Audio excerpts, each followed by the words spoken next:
کہ اپنی زندگیوں کو منظم کریں، اپنی زندگیوں کو ہمیشہ سلیقہ مند رکھیں، اپنی زبان کو، اپنے لہجے کو، اپنی سوچوں کو، اپنے خیالوں کو، اپنے معاملات کو، اپنے معمولات کو بہت اچھا رکھیں۔ بعض اوقات ہم خام خواہ اپنے آپ کو گناہوں میں مبتلا کر کے اپنی آخرت برباد کر دیتے ہیں۔ تو اپنے صبح اٹھنے سے لے کر سونے تک، فجر کی نماز سے لے کر بستر پر اپنی کروٹ لیتے ہوئے محاسبہ کریں کہ آج کا دن میرا کیسا گزرا۔ جس کے 2 دن برابر گزرے وہ ہلاک ہو گیا۔ ہر آنے والا دن گزرے ہوئے دن سے بہتر گزرنا چاہیے، لیکن اگر ہمارا گزرے ہوئے کل سے آج کا دن بدتر ہے تو سوائے ہلاکت کے اور کچھ نہیں۔ اسلاف کی زندگی اس حوالے سے، تو اس لیے یہ بہت برا سودا ہے اور یہ بڑی جرت ہے۔ انسان کو پتہ ہے کہ میں جھوٹ بول رہا ہوں، اس میں تو کوئی اختلافی فرقہ نہیں ہے، گروہ نہیں ہے کہ اس کی سزا آخرت میں کیا رکھی ہے، دنیا میں کیا رکھی ہے۔ انسان کسی سے حسد کر رہا ہے، بغض کر رہا ہے، دشمنی رکھ رہا ہے، کسی کو گالی دے رہا ہے، سب کو ختم کر رہا ہے، کسی کا مال ہڑپ کر رہا ہے، کسی سے زیادتی کر رہا ہے، رشوت لے رہا ہے، یہ جو کچھ بھی ہماری زندگی میں شب و روز کے معمولات ہیں جو ہم کر رہے ہیں، یہ تو کوئی اختلافی مسئلہ نہیں ہے کہ جس کے بارے میں وہ کہا کہ مختلف اقوال ہوں کہ آپ نے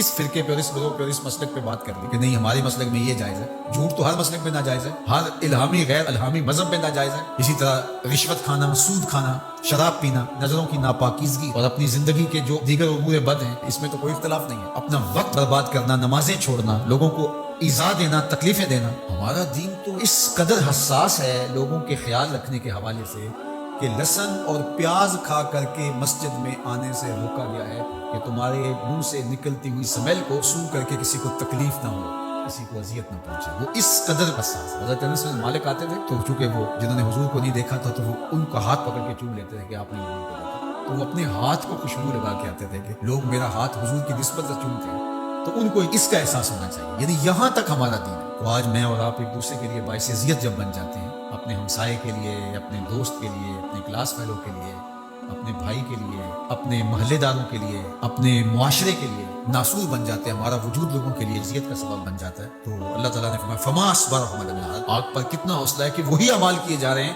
جس کا نتیجہ جہنم ہے، وہ اعمال کیے جا رہے ہیں جس سے دل مردہ ہوتے ہیں، وہ اعمال کیے جا رہے ہیں جس سے قربت الہی میں نقصان ہوتا ہے۔ بتاؤ نا وہ کون سی چیز ہے جس چیز نے تمہیں دلیر کر رکھا ہے اور تم جہنم کے راستے پہ چل نکلے ہو؟ وہ دولت ہے، حسن ہے، جوانی ہے، اقتدار ہے۔ وہ چیز کیا ہے جس چیز پہ تم ناز کر کے اپنے رب سے دور ہو کے جہنم کا ایندھن بننے کے لیے تیار ہو گئے؟ کتنا حوصلہ ہے لوگوں کا، کتنی ڈٹائی سے کہہ دیتے ہیں یہ جہاں مٹھا اگلا کس نے ڈٹا۔ کوئی کہتا ہے کوئی بات نہیں، کر لو جو کرنا، آخرت میں توبہ کر دیں گے۔ توبہ کی امید پر گناہ کا کرنا یا ڈٹائی کے ساتھ گناہ پہ گناہ کیے جانا، اپنی بدعمالیوں کی کوئی توجیہ کر لینا، مختلف شیطان کے فریب ہیں، مکر ہیں، وہ آپ کو مختلف طرح سے پھانس لیتا ہے، ہم اس کی کوئی توجیہ کر لیتے ہیں، اس کی کوئی صورت گری کر لیتے ہیں۔ مطلب کیا؟ جب اللہ کی کتاب سے ہم انحراف کریں گے تو اللہ توفیقات خیر سلب کر لے گا۔ یہ جو لعنت کا لفظ آپ نے سنا، تو لعنت کا کیا مطلب ہے؟ لعنت کا مطلب ہے کہ رحمتوں سے محروم کر دی۔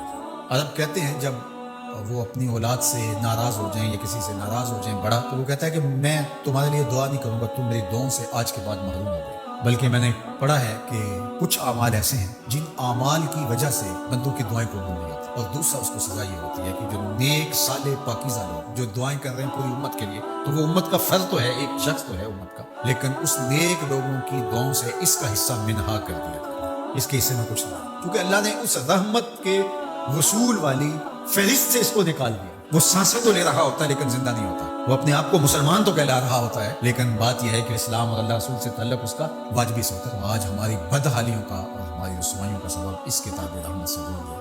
اللہ کتاب رحمت سے جڑنے کی توفیق دے۔